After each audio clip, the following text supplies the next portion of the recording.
Hi friends, Mindy here. I have a little process video for you today. This is actually going to be days 9 through 13 of Let Heaven and Nature Sing from Bythewell4God. I was out of town for a quick weekend, and so I'm trying to play a little bit of catch up here. So the first day I'm working on here is day 9. I have a piece of hymnal. This hymn actually goes with day 9, and I have this idea to create a little Christmas tree on here, and so I'm using some of these old buttons that I've had in my stash forever, and I am just going to make a little Christmas tree out of these buttons. I'm not going to make you watch this whole entire process.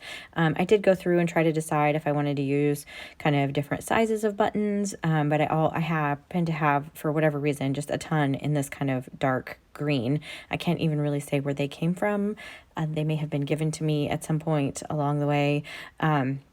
They've just been in my stash, and when I was rearranging my craft space, I happened upon them and was like, I need to do something with this, and so here is a way for me to do that. So I do have a little yellow one up there at the top for my star, and then I used a couple brown ones down at the bottom, and then just kind of going through, like I said, trying to decide if I want them all the same size. In the end, I do change that up a little bit so that all of the little branches are all the same size of all those green ones. I'm just kind of laying this out, just a basic, very simple triangle shape here. Nothing too spectacular. Most of these days I am trying to keep kind of simple. I've mentioned that before. And then especially because I'm playing catch up at this point. So what I did do off camera though, is I actually went through with some baker's twine that was red and white, and I threaded through each one of those buttons to make it kind of look like a string of lights, or just to add a little bit more color and some more interest.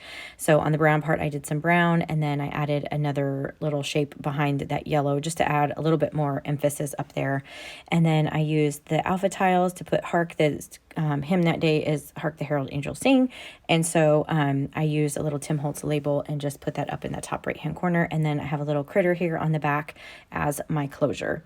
Day 10 is another really super simple day. I am using this beautiful journaling card from By the Well, and this was actually some paper that I had in my stash from another project, this with the poinsettias on it, but it just matched really well. And I went around, I forgot to turn my camera on for this part, but I went around the edges of those things, and this part that says worthy is actually one of the flashcards, and I had already written out all my journaling and stuff on other cards, and so I used that for that worthy. And then I wanted to cover up the verse that was on this journaling card because it doesn't associate with this day, and so I just used it to kind of hold the title instead, and I just covered it up. And this is all that's going to be on this day, just a journaling card and a little flashcard, and I'm just going to glue it down. Super simple for this day. Day 10 was titled Truth and Worship. And so I just really love these journaling cards. I think they're so beautiful. So I didn't really need a whole lot to do that. And then I will add a not so ugly sweater on the back of this one for my closure for this little envelope.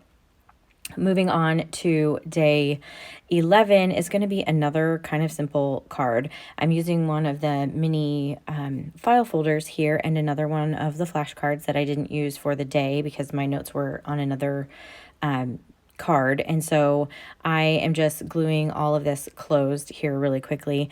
And I'm not showing all of the cards that have all of my journaling and all my notes, and the scripture cards from By the Well. They're all tucked inside these pockets already. I do that first and foremost before I do anything else. So and then I'm pulling out this Bethlehem ornament stamp set, and because it has these little tiny snowflakes that match the paper on that little file folder, and I am using some distress ink in Picket Fence. This is not going to be a super bright white.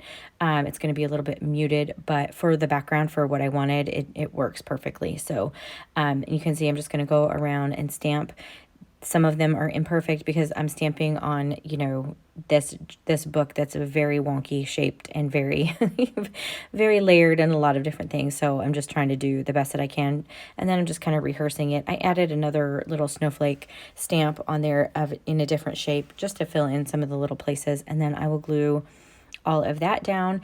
And that will be it for day 11. The day 11 was called Creation Praises God, and it's talking about the hymn Let Heaven and Nature Sing, and specifically in Psalm 148. And I ended up writing out the entire psalm, and those notes are inside of this little envelope. And then I have a critter acting as my closure for this day.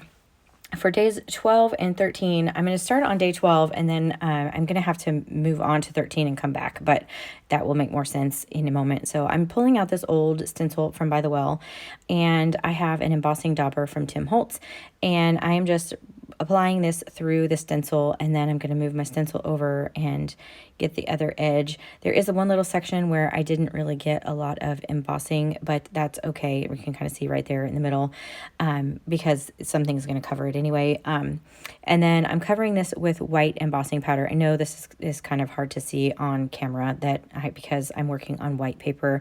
I'm actually working on Bristol Vellum Smooth paper. It's a good paper for kind of mixed media.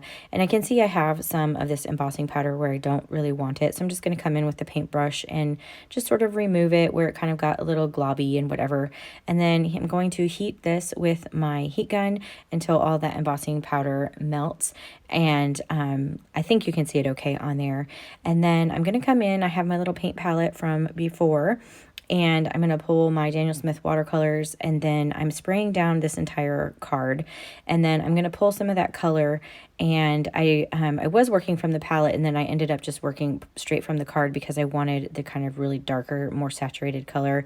You can see because I sprayed this with water, it really did start to curl, but I wanted that technique where like the wet on wet, so that everything would blend really well and just it would kind of pool and puddle and do kind of whatever it wants to. And that embossing powder is going to act as a resist, so I can just dab it in my color and drop it in along the edges. I'm trying to make it a little bit darker. And then as this paper is kind of absorbing some of the water, it will stay a little bit flatter. And then I'm just kind of making the edges a little bit darker, and then just adding color kind of here and there wherever I want to. And then I will let this sit to dry. It needs to sit and air dry. I don't want to risk heating it up and remelting the embossing powder or anything. So I'm just going to set that off to the side. And now I'm going to work on day 13. This is a super simple day as well. I am using one of the pattern papers from the devotional kit. And this was one of the journaling cards for this day, which is I Heard the Bells on Christmas Day. And this is actually based on a poem, and it is a beautiful poem. If you've never read it, I highly suggest, if you've never heard the hymn or you've never read the poem, go read it. It's so beautiful. And so there was one of the journaling cards that matched this day, so I'm going to just go ahead and put that on the cover. And I am just wrinkling this up here. Some use a little tool to kind of create some curls on there. That's just a quilling tool. You can use it for like making paper beads and that kind of stuff. Just something I've had in my stash. But I wanted to kind of curl a couple of those edges, and then I decided I wanted to crinkle it. And so I'm just crinkling it up. I'm adding some distress ink over the top of it just to kind of make it look a little bit more aged and worn. And then I'm really just going to glue this down. I did cut out one of the little ephemera pieces. This is the little present one. I did trim that down just a little bit more. And then I'm going to add just a little drop of glue here on these corners that I have curled up, just to make sure that the roll actually stays with the way that I want it. And then this is a little bit bigger than my card, so it's going to hang over when I glue it down, but it's going to be fine just because it's not going to stick out of my journal. And then when I glue this down, I'm trying to pay attention to making sure that I have glue on the high points of that paper, so that that's the area that really is going to stick down because it's so dimensional at this point. And then I add my little gift here on the bottom left, and that is going to do it for day 13. Super simple. Again, just trying to get through these. I just glued this in. You can kind of see it sticking up over the top, and I'm totally fine with that. And then I added a little critter for the closure on this. And now I'm going to go back to day 12 and finish it up. So day 12 has now dried. You can see how that watercolor just kind of pooled and dropped in different interesting ways. It just gives a lot of it of dimension that way. But I want to make sure that I'm getting all that color off the white embossing. So I'm just taking a baby wipe and getting that right off of all of that embossing. It just wipes right off. And I am going to add a little bit of brown distressing. This is actually that same ink that I use all the time, which is archival ink in ground espresso. Just going around the edges, adding just a little bit to the background, just to add a little bit of warmth back there, because I want to use this snow globe, and I just think it's so cute. I did pull out the title for this day, which is the Wonder, and we had the title starter stickers, and so I put that on white paper, as well as that sticker I put on white paper and then cut it out so that it would stay, because it's a clear sticker. And then I added some music paper down here at the bottom. This hymn actually that I put there is not the one for this day, but I don't think anyone will notice, so don't tell anybody. Anyway, I'm just going to glue down my little snow globe. I did add some little white speckles down to the hem paper down at the bottom, just to add those little snowflakes down there as well. And then I'm going to glue this in, and that will be it for day 12 as well. This one, I'm just trying to get kind of lined up a little bit here, and then it will have a another little sweater as the closure for this day as well. And then you can see where I kind of didn't get it exactly straight, so I'm just going to trim off this little edge that's kind of peeking out of the bottom, and then kind of fixing my little oops there with some archival ink. And that's going to be it for me. So these were all my days trying to get caught up. If you liked this video, here are some still shots you can kind of see up close these days. If you like this video, I'd appreciate it if you give it a thumbs up. Subscribe to my channel if you haven't already. And until next time, bye.